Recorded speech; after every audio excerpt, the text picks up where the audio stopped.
नमस्कार दोस्तों, स्वागत है आप सभी का आज के में जो हमारा होने वाला है डेली करंट अफेयर्स का। तो ज़्यादा देर ना करते हुए चलते हैं अपने प्रश्नों की तरफ और देखते हैं कि हमारे आने वाली परीक्षाओं में किस प्रकार के करंट अफेयर से रिलेटेड क्वेश्चन बन सकते हैं। पहला क्वेश्चन कह रहा है कि हाल ही में पीटर मैगियार ने किस देश के प्रधानमंत्री पद का चुनाव जीता है। तो option A Djibouti, option B Hungary, option C Iraq, option D Nepal. तो आपका सही आंसर हो जाएगा ऑप्शन बी यानी हंगरी का। हंगरी के भी प्रधानमंत्री बने हैं। हंगरी के प्रधानमंत्री बने हैं यानी ऑप्शन बी राइट हो जाएगा। अब चलते हैं इससे संबंधित जो अदर क्वेश्चंस बन सकते हैं। हंगरी की राजधानी बुडापेस्ट है। हंगरी में पाए जाने वाले घास के मैदानों को पुस्ताज कहते हैं या पुस्ताज कहते हैं। और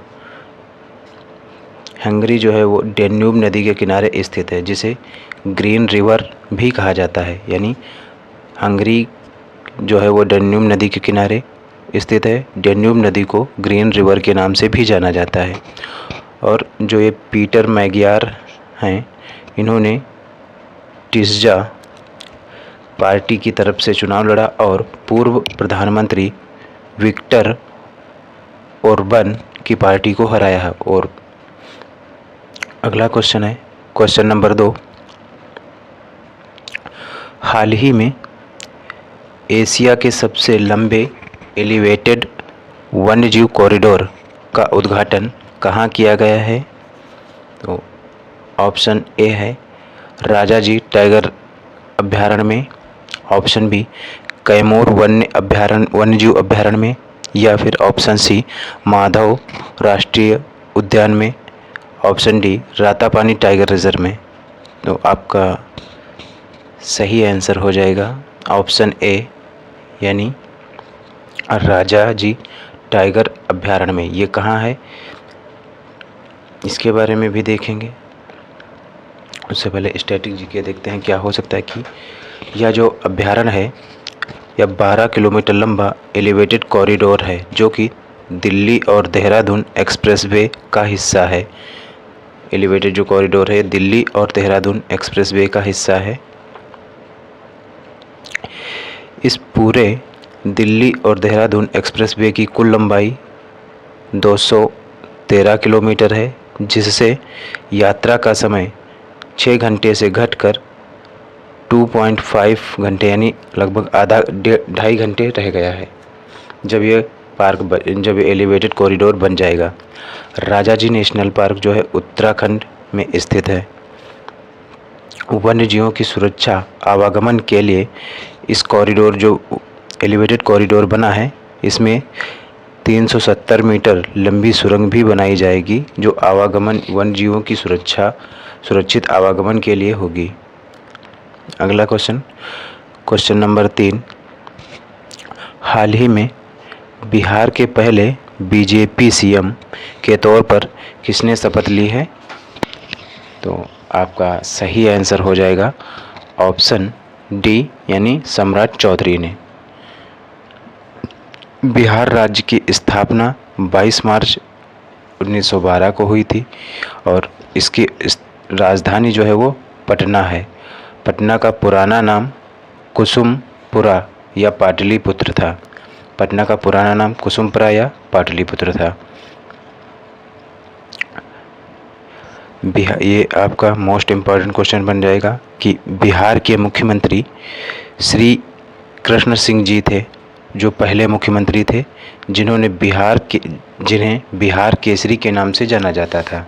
यानी बिहार के पहले मुख्यमंत्री श्री कृष्ण सिंह थे, जिन्हें बिहार केसरी के नाम से जाना जाता था। वर्तमान में बिहार के राज्यपाल सैयद आता हसनैन जी हैं, जिन्होंने नए मुख्यमंत्री की शपथ दिलाई है। किसको? वो आपके सम्राट चौधरी जी को शपथ दिलाई है। बिहार में लोकसभा सीटों की संख्या 40, राज्यसभा सीटों की संख्या 16 और विधानसभा सीटों की संख्या 243 है और विधान परिषद सीटों की संख्या 75 है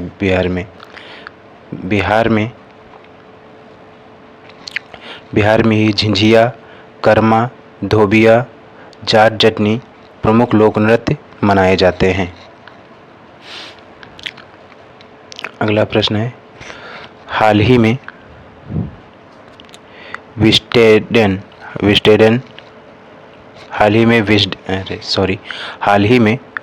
ने 2025 के लिए किस भारतीय महिला क्रिकेटर को दुनिया का अग्रणी क्रिकेटर नामित किया है? यानी क्वेश्चन कह रहा है कि हाल ही में विस्डेन ने 2025 के लिए किस भारतीय क्रिकेटर को दुनिया का पहला अग्रणी क्रिकेटर नामित किया है? Option A Deepti Sharma, option B Smriti Mandhana, option C Harmanpreet Kaur, option D Shafali Verma. तो इसका सही आंसर क्या हो जाएगा? ऑप्शन ए दीप्ति शर्मा को नियुक्त बताया है। विस्डेन क्रिकेट की एक अत्यंत प्रतिष्ठित पत्रिका है जिसने यह रिपोर्ट जारी की है। विस्डेन द्वारा 2025 के लिए दुनिया का अग्रणी पुरुष क्रिकेटर ऑस्ट्रेलिया के जो हैं मिचेल स्टार्क को चुना गया है। यानी विस्डेन द्वारा 2025 के लिए दुनिया का अग्रणी पुरुष क्रिकेटर ऑस्ट्रेलिया के मिचेल स्टार्क को चुना गया है और बेहतरीन व्यक्तिगत प्रदर्शन के लिए दी जाने वाली विस्डेन ट्रॉफी भारतीय खिलाड़ी शुभमन गिल को दी गई है। विस्डेन द्वारा 2025 का सर्वश्रेष्ठ T20 प्लेयर अभिषेक शर्मा को चुना गया है। T20 प्लेयर जो है वो अभिषेक शर्मा को चुना गया है। प्रश्न नंबर 5, हाल ही में वित्त वर्ष 2025-26 में भारत में पेटेंट आवेदन करने वाला शीर्ष राज्य कौन सा है? तो सही आंसर आपका हो जाएगा तमिलनाडु राज्य है जिसने पेटेंट आवेदन करने में शीर्ष स्थान प्राप्त किया है। भारत का पेटेंट अधिनियम वर्ष 1970 में लागू हुआ। भारत का पेटेंट अधिनियम 1970 में लागू हुआ। भारत में किसी भी नए उत्पाद और नई प्रक्रिया का पेटेंट 20 वर्षों के लिए वैध होता है। जो नए उत्पाद या नई प्रक्रिया के लिए जो पेटेंट मिलता है वो 20 वर्षों के लिए वैध रहता है। वर्तमान में वैश्विक स्तर पर पेटेंट आवेदन के मामले में भारत का स्थान 6वां है। यानी पेटेंट के मामले में भारत का जो पेटेंट आवेदन के मामले में भारत का 6वां स्थान है। भारत के वर्तमान वाणिज्य और उद्योग मंत्री कौन हैं? पीयूष गोयल जी हैं। भारत के वर्तमान वाणिज्य और उद्योग मंत्री पीयूष गोयल जी हैं। प्रश्न नंबर 6, हाल ही में भारत ताइवान औद्योगिक पार्क विकसित करने के लिए किस राज्य सरकार के साथ समझौता किया गया है? तो आपका सही आंसर हो जाएगा ऑप्शन सी, गुजरात राज्य के साथ समझौता किया गया है।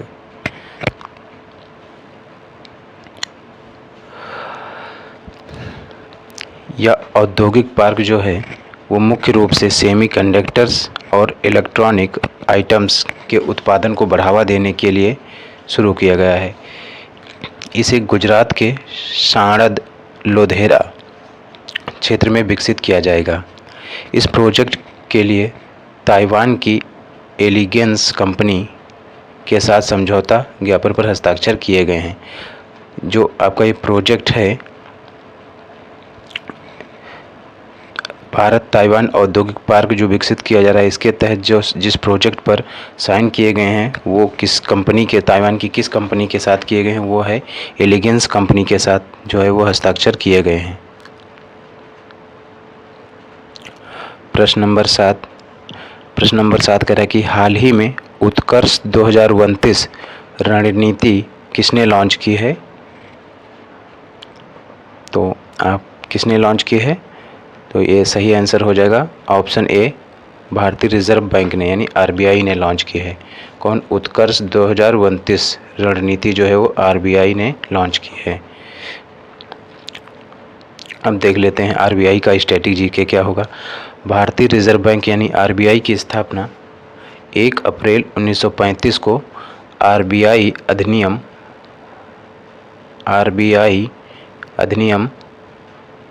1934 के तहत की गई थी और आरबीआई का राष्ट्रीयकरण जो हुआ वो 1 जनवरी 1949 को किया गया।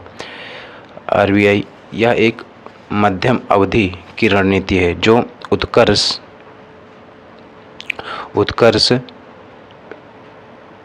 2029 रणनीति है, वह मध्यम अवधि की रणनीति है जो अप्रैल 2026 से मार्च 2029 तक चलेगी। इसके तहत डिजिटल करेंसी यानी ई रुपया को बढ़ावा देने के लिए प्रोजेक्ट सामुद्रा यानी कौन सा प्रोजेक्ट सामुद्रा की शुरुआत की गई है।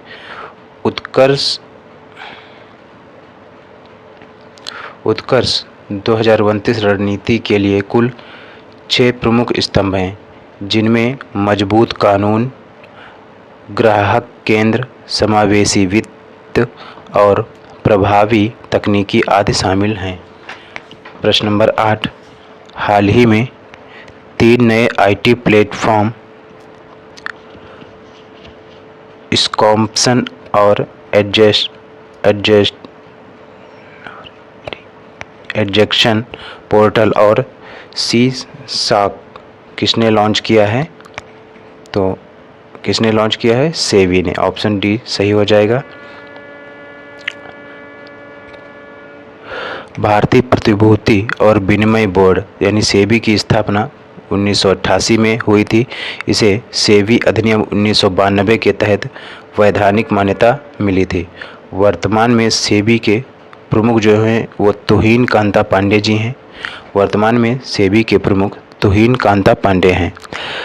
सेबी का मुख्यालय मुंबई में स्थित है। सेबी का मुख्यालय कहाँ है? मुंबई में। और यह मुख्य रूप से शेयर और स्टॉक मार्केट को नियंत्रित करने का कार्य करता है सेबी। इस पोर्टल्स का अर्थ जो है वो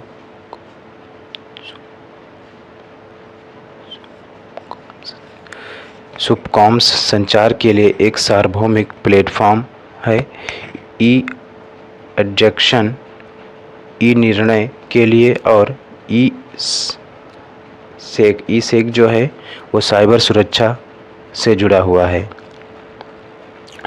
प्रश्न नंबर 9, हाल ही में आईपीएल में 4000 रन बनाने वाले पहले सबसे कम उम्र के खिलाड़ी कौन बन गए हैं? तो आपका सही आंसर हो जाएगा ऑप्शन ए, शुभमन गिल बन गए हैं। शुभमन गिल ने यह मुकाम हासिल करके भारतीय क्रिकेटर विराट कोहली का रिकॉर्ड तोड़ा है। वर्तमान में 2026 में इंडियन प्रीमियर लीग का 9वां संस्करण खेला जा रहा है।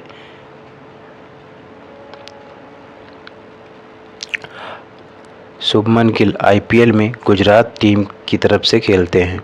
हाल ही में प्रतिभाशाली एथलीटों के डीएनए की मैपिंग के लिए स्पोर्ट्स जीनोमिक्स प्रोग्राम किसने लॉन्च किया है? तो किस राज्य ने लॉन्च किया है? ऑप्शन बी, गुजरात राज्य ने लॉन्च किया है।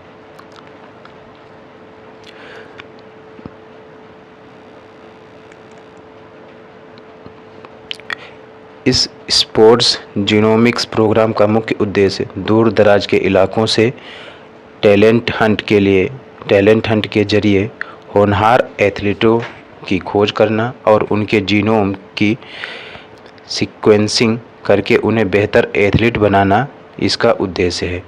गुजरात सरकार ने इस प्रोग्राम को वर्ष 2030 में होने वाले राष्ट्रमंडल खेलों को लक्ष्य बनाकर शुरू किया है, जो अहमदाबाद में प्रस्तावित है। तो आज के लिए बस इतने ही क्वेश्चन थे। तो अब हम मिलेंगे अगले नेक्स्ट वीडियो के साथ, आपके साथ अगले वीडियो में। तो अगर आप लोगों को ये वीडियो पसंद आई हो और कंटेंट अच्छा लग रहा हो तो अपने दोस्तों में शेयर करिएगा। अगर पसंद आई हो तो लाइक भी करिएगा।